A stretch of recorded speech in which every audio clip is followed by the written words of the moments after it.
Now let's turn to social control, power, and conflict. Social control refers to the mechanisms by which behavior is constrained and directed into acceptable channels, thus maintaining conformity. One way societies control behavior is through sanctions, both positive and negative. Pioneering French social scientist Émile Durkheim differentiated between what he called repressive and restitutive sanctions. Repressive sanctions, he thought, predominated in simple societies without much social differentiation. Sanctions in such societies were harsh and punitive to discourage wrongdoing. When an individual committed a crime, the entire society was outraged and struck the criminal down.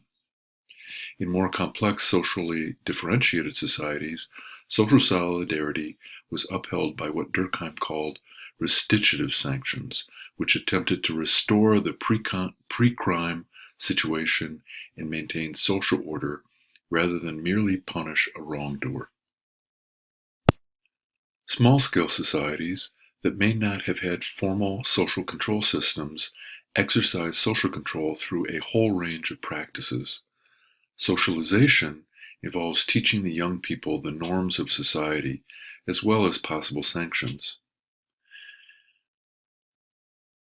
Social control may also be enforced through public opinion, by which people try to keep others in line. It can also be exercised through supernatural belief systems, the set of beliefs in forces that transcend the natural, observable world. If you violate social norms, the ancestors, spirits, or gods may get angry and will find a way to deal with you. Additional ways social control is exercised in small-scale societies might be through corporate lineages, that is, descent groups whose members engage in daily activities together. People in a dispute may also turn to intermediaries or mediators. Among Inuit groups, rivals may engage in song duels, in which they ridicule one another in public performances to resolve a dispute, say between rivals for the affections of a girl.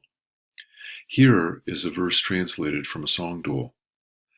Mighty Samo, to begin with, I feared you in the song duel, but now I see whom I have before me, a blusterer who is trying to frighten me. Another example of song dueling comes from Eminem's film 8 Mile, but I won't repeat the lyrics here because I don't want to offend polite company. Age sets are a form of social organization in which people of roughly the same age pass through different levels of society together. Age sets exercise social control over members and may also seek to resolve broader disputes. Moots are informal courts that provide disputants with the opportunity to express their point of view in an effort to resolve conflicts. Social control could also be enforced by oath-taking, in which the gods would bear witness to the truth of what a person says. Another kind of social control was through ordeals, through fire, immersion in water, or drinking of poison to test someone suspected of wrongdoing.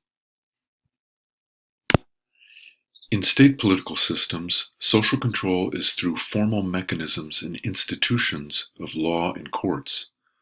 Laws are cultural rules that regulate human behavior and maintain order. Courts uphold legal prescription and are supported by governmental use of force. We'll discuss law in more detail below. Resistance is active or passive ways in which people and groups seek to oppose power and domination. Scholar James C. Scott refers to weapons of the weak as one type of resistance. Scott argues that most of the time, people cannot stand up to power too openly for fear of reprisals. Instead, they engage in everyday forms of resistance, such as foot-dragging, evasion, false compliance, pilfering, feigned ignorance, slander, and sabotage. He finds these in rural and factory settings, and also among the middle class and elites, for example through tax evasion or conscription, but particularly among rural people who are physically dispersed and less politically organized than urban populations. According to Scott, only occasionally does resistance break out into open rebellion or revolution. Rebellions and revolutions are violent attempts to disrupt state social control and to impose social control from below. A rebellion is an attempt within a society to disrupt the status quo and redistribute the power and resources. A revolution seeks to overthrow the existing form of political organization, the principles of economic production and distribution, and the allocation of social status. As we saw earlier in Richard Lee's Eating Christmas in the Kalahari, the Hmong used the social sanction of mockery and ridicule to enforce the norm of humility. In the US, violation of norms ranges from very mild to very serious. A mild norm violation might be overdressing for anthropology class. Of course, this is an online course. We don't even have a class. You might be in your bathrobe, but that would draw looks if you wore it to the classroom or to work. Bad table manners, such as eating with your fingers in a restaurant, might draw ridicule. Illegal parking could cost you a small fine. Shoplifting could lead to a larger fine or even a short jail term. Grand larceny might result in a longer prison term. Very serious crimes, such as treason or murder, result in hard sanctions, including life in prison or even the death penalty.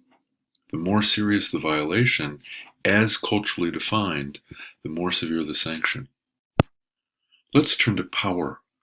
Power is a term that describes the capacity of people to exert their will on others. Politics, then, involves the ways in which power relations, especially unequal power relations, affect social affairs. A key problem of power is how to deal with difference.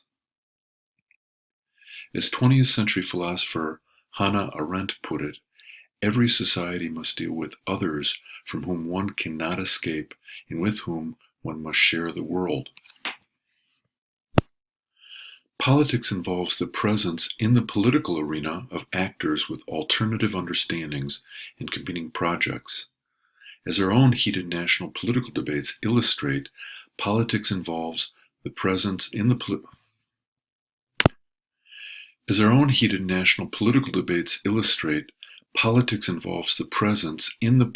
arena of actors with alternative understandings and competing projects. We don't all see the affairs of the nation the same way. So how do we use the political system to deal with one another?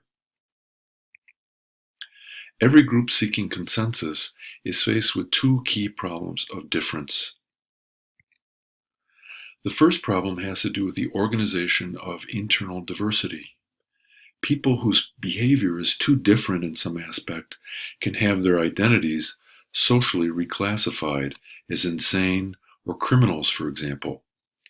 During the Cold War, the United States and Russia accused one another of declaring political dissidents insane and confining them to mental institutions.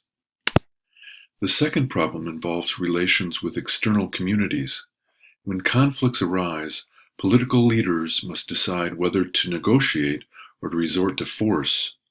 In the US, we continually debate whether to use diplomacy or direct military action to intervene in our conflicts with the Middle East. Negotiation can involve the use of a formally recognized third party to assist in the settling of differences between groups in conflict. Because there are currently no formal diplomatic relations between the US and Iran, for example, the Swiss embassy in Tehran serves as an intermediary. Relations of force include raiding or the short-term use of force with a limited goal, such as stealing a few head of cattle or other material goods from a neighboring group. Feuding involves the ongoing chronic hostilities between groups of neighbors or kin. In the U.S., the famous feud between the Hatfields and the McCoys of Kentucky and West Virginia lasted from 1863 to 1891 and was based on family honor, justice, and revenge. And then there's war, or as Karl von Clausewitz famously called it, the continuation of politics by other means. Warfare is violent conflict involving entire societies mobilized against each other, seeking to kill as many members of the other society as possible until one side surrenders to the other. Merriam-Webster defines warfare as military operations or violent armed conflict between enemies. Also, an activity undertaken by a political unit as a nation-state to weaken or destroy another. Power can take the forms of consensus or coercion. Consensus is social action produced in accordance with social norms through people's freely given assent. Power based on consensus entails hegemony. As the Italian philosopher Antonio Gramsci put it, hegemony means the success of the dominant classes in presenting their definition of reality, their view of the world in such a way that other classes accept it as common sense. The general consensus is that it is the only sensible way of seeing the world. Coercion involves the use of force, symbolic and physical, to generate or constrain particular social actions. Domination refers to power based on coercion. In most cases, coercion and consensus operate in tandem. Ideology is more open and explicit, while hegemony or hegemonic consciousness tends to refer to common sense or taken for grantedness about the way the world is. Ideology is a conscious and explicit system of meanings, values, and beliefs that uphold or challenge a particular political, economic, social, cultural, or religious system. For example, what is good for GM is good for America. Hegemony refers to the ability of a dominant group to create consent and agreement without a population. Hegemony refers to the ability of a dominant group to create consent and agreement within a population without threatening to use force.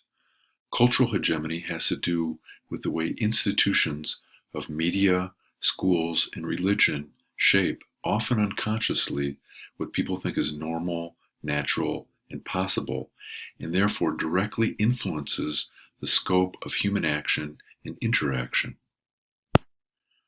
Here we see a boy backing another boy into a corner and grabbing his shirt. What kind of power is this?